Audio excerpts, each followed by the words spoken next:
এখন ওয়াহাবিরা মাওলা আলীকে মাওলা বলতে চায় না, বলে মাওলা মানে আল্লাহ। হ্যাঁ, আলী আবার মাওলা কি? নাউযুবিল্লাহ। আলী যদি মাওলা না মানিস তুই মাওলানাই না। হ্যাঁ, তুই মাওলানাই না যদি আলীকে মাওলানা না মানিস। আল্লাহ নবী বলছেন, মান কুনতু মাওলা ফাহাযা আলীউন মাওলা, আমি যার মাওলা আলী তার মাওলা। আর তুই কে? মাদ্রাসার কোন মাদ্রাসায় আমি চ্যালেঞ্জ করে বলছি, এই ভারত থেকে নিয়ে আরো ভারত থেকে নিয়ে ভারত অব্দি কোন মাদ্রাসায় মাওলানার ডিগ্রি দেওয়া হয় না ভাই। মৌলবীর ডিগ্রি দেওয়া হয়, আলেমের ডিগ্রি দেওয়া হয়, মুফতির ডিগ্রি দেওয়া হয়, মুহাদ্দিসের ডিগ্রি দেওয়া হয়, মুফাসসিরের ডিগ্রি দেওয়া হয়। আলেমের ডিগ্রি দেওয়া, আপনার মাওলানার ডিগ্রি দেওয়া হয় না। তো মাওলানা বলা হয় কেন? মাওলা যুক্ত না, মাওলা না। তা তুমি যে ডিগ্রি পাওনি সেই ডিগ্রিতেও তোমাকে মাওলানা বলা হচ্ছে, সেখানে তুমি হারাম ছেড়ে খুঁজছো না। আর হযরত সাইয়েদনা আলীকে মাওলা বললে তখন তোমার গায়ে লাগে যে আলীকে মাওলা বলা যাবে না, কিন্তু তোমাকে রাত দিন লোক মাওলানা বলছে, সেখানে তোমার হারাম মনে হয় না? সেখানে একবার বলো না যে না আমাকে মাওলানা বলবেন না। এইবার সেই মাওলাই মুশকিল কুশা, ওনার সামনে সূর্য, ডুবন্ত সূর্য উঠে গিয়েছিল। আপনারা জানেন তো ঘটনা? ডুবন্ত সূর্য তোলা হয়েছিল। যদি জানেন বলবো না, না জানেন তাহলে বলবো কেন, আরো অনেক চ্যাপ্টার বাকি রয়েছে। জানেন কি ঘটনাটা? শোনেন।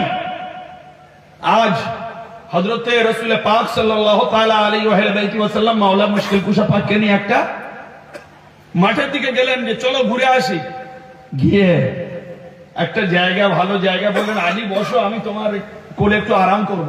আল্লাহর নবী কোলে মাথা দিয়ে আরাম করছেন, আরাম করছেন আল্লাহর নবী।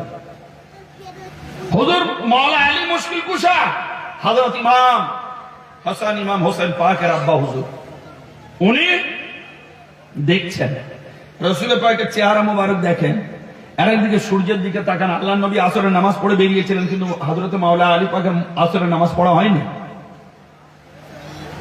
কি দেখছেন? সূর্যে যে আসরের সময় হয়ে গিয়েছে বেশি, আস্তে আস্তে সূর্য ডুবে যাচ্ছে। এমন সময় দেখলেন একদম লাস্ট 11th আওয়ার, যদি নামাজ পড়তে হবে না তো কাজা হয়ে যাবে। আর ইচ্ছাকৃত ভাবে নামাজ কাজা করা ভাই হালাল না হারাম? হ্যাঁ, হারাম, গুনাহ। এমন সময় হুজুর মাওলা আলী মুশকিল কুশা পাক দেখছেন যে সূর্য ডুবছে, আর এখানে রাসূল ঘুমিয়ে, আমি যদি নামাজ পড়তে হয় রাসূলকে জাগাতে হবে, আর যদি রাসূলকে ঘুম পাড়িয়ে রেখে নামাজ ত্যাগ করতে হবে। বুঝলে?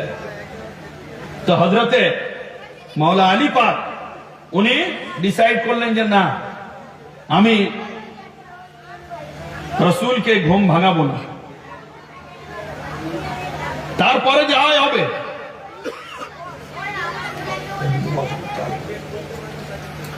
তারপরে যা হবে ব্যাস। হুজুর রাসূল পাক ওনার কোলে আরাম করছেন, সূর্য ডুবে গেল। যে সূর্য ডুবে গেল সাথে সাথে আমার হুজুর চোখ খুললেন, মাওলা আলীর দিকে চোখ খুলে তাকিয়ে বলছেন, আলী আলী হাল সাল্লাইতাল আসরা, আলী এত সূর্য ডুবে গিয়েছে, মাগরিব হয়ে গিয়েছে, তুমি কি আসরের নামাজ পড়েছো? তুমি কি আসরের নামাজ পড়েছো? বলে হুজুর আমি পড়িনি। এবার মাগরিব হবে, আর মাগরিবের সময় আসর টাইম নেই, আসর তো চলে গিয়েছে, মাগরিবের সময় পড়তে হলে কাজা পড়তে হবে। ব্যাস।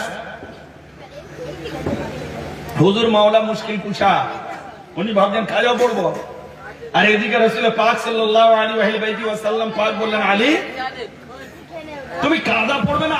মাওলা আলী মুশকিল কুশা পাক তিনি চুপ করে রইলেন। রাসূল পাক বললেন, আলী তুমি কি আসরের নামাজ পড়তে চাও? ভাই এখন মাগরিব হয়ে গিয়েছে, সূর্য ডুবে গিয়েছে, আসর আর আছে? কিন্তু রাসূল জিজ্ঞাসা করলেন, আলী তুমি কি আসরের নামাজ পড়তে চাও? বলে হুজুর আমি তো অবশ্যই পড়তে চাই। তখন বললেন, আলী যাও ওযু করো, ওযু করো।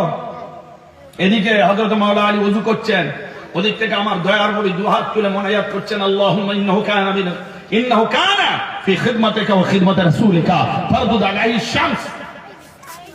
আল্লাহ, আলী তোমার আর তোমার রাসূলের খিদমতে হাজির ছিল, সুতরাং সে আসর নামাজ পড়তে পারেনি। তুমি না সূর্যটা তুলে দাও, আলী নামাজ পড়বে। কিতাবের মধ্যে এসছে যে হযরতে মাওলা আলী মুশকিল কুশা পাক দেখছেন, সবাই দেখছে যারা আছে, ডুবন্ত সূর্য। এদিকে নবী পাকের দোয়া শেষ হতে সময় লাগলো না, তার আগেই সূর্য ওঠা শুরু হয়ে গেল। হ্যাঁ, সূর্য ওঠা শুরু, সূর্য উঠে গেল। উঠে যাওয়ার পরে আসরের সময় মতো ওই পশ্চিম গগনে এসে এক জায়গায় দাঁড়িয়ে গেল। মাওলা আলী মুশকিল কুশা পাক নামাজ পড়ছেন। যতক্ষণ না হযরতে আলী মাওলা মুশকিল কুশা পাকের নামাজ সমাপ্ত হলো, ততক্ষণ পর্যন্ত সূর্য ডুবলো না। হ্যাঁ, কি মনে করো তোমরা?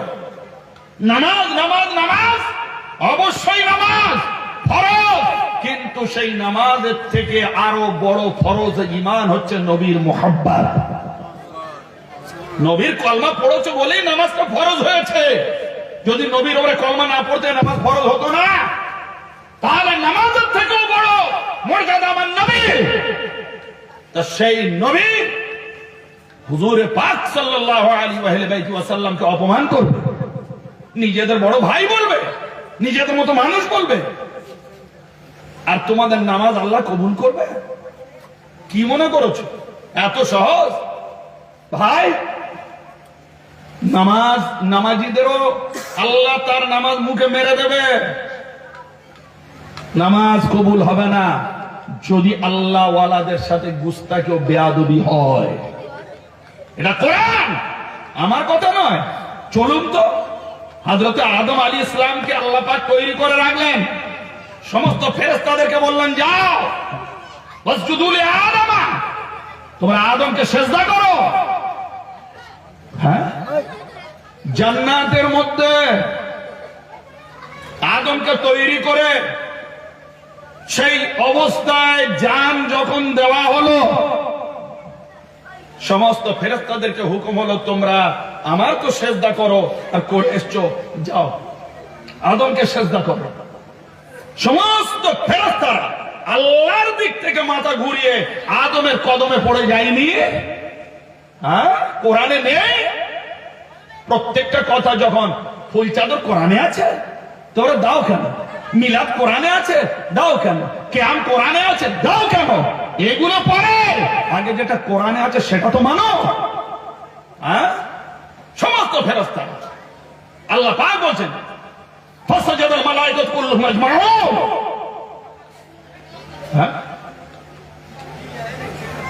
আল্লাহ পাক বলেন ওয়া কুল লিল মালায়েকাতি ইসজুদু লি আদম ফাসাজাদু ইল্লা ইবলিস। কত আয়াত আছে ওই ঘটনার উপর। কোথাও বলছেন যে যখন আমি বললাম তখন সব ফেরেশতারা আদমকে সিজদায় ঝুঁকিয়ে গেল, ইল্লা ইবলিস, ইবলিস করেনি। কেন? ইবলিস কেন করলো? ইবলিস আল্লাহর ইবাদত করতে কখনো মাথা আপনার ইনকার করেনি। সব সময় লক্ষ লক্ষ বছর আল্লাহর ইবাদত করেছিল, জানেন।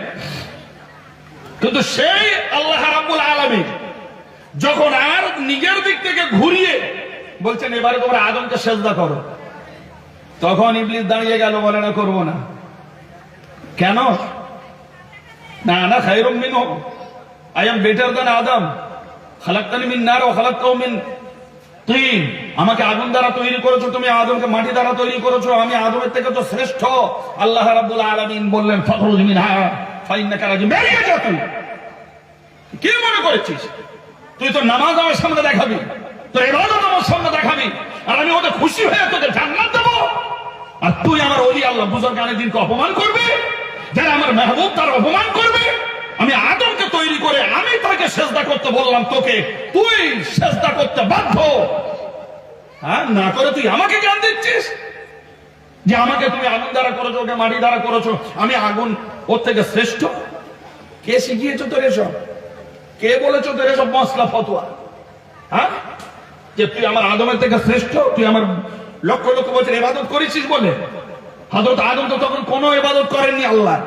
আল্লাহ পাক জান্নাতের মধ্যে ওনার রূহ দিলেন, উনি পুরো জান্নাতের মজা খাওয়া দাওয়া সব করছেন, ঘোরাফেরা করছেন। হ্যাঁ, হযরত আদম তো ওখানে একটু সেজদা আল্লাহর জন্য করেননি, ইবাদত করেননি, দুনিয়ায় এসে করছেন। সেই জায়গায় সমস্ত ফেরেশতাদের হুকুম হলো আদমকে সেজদা করো। হ্যাঁ, তাহলে আজ এই পরিপ্রেক্ষিতে কোরআন বলছে যে ওই অবস্থায় সেই শয়তানকে বলা হলো বেরিয়ে যা, জাহান্নামে চলে যা। তাহলে ওর কি আছে শয়তানের ঝুলিতে? তসবিহ আছে, সেজদা আছে, রুকু আছে, নামাজ আছে, যাবতীয় আল্লাহর জন্য যা সব আছে, যা পৃথিবীর বুকে অত কারণ নেই। তাহলে যখন আছে সেই জিনিসটাও আল্লাহ কবুল করলেন না। কেন না? আল্লাহর মেহবুব বান্দার সাথে দুশমনি করেছে। তা সুতরাং সেখানে যদি তোমার গুরুদেব, তোমাদের আমির সাহেব শয়তান যদি আদমকে তাজিম না করে, তার নামাজ ও রোজা, তার নামাজ এবং তাসবিহ নিয়ে যদি জাহান্নামে যেতে পারে, তাহলে তুমি আজ কোন ক্ষেতের মূলি? যা তুমি জাহান্নামে যাবে না, কোথায় লেখা আছে যে আল্লাহ ওয়ালাদের সাথে শত্রুতা করে তুমি জাহান্নামে যাবে না? কি মনে করছো? তা চলুন দেখি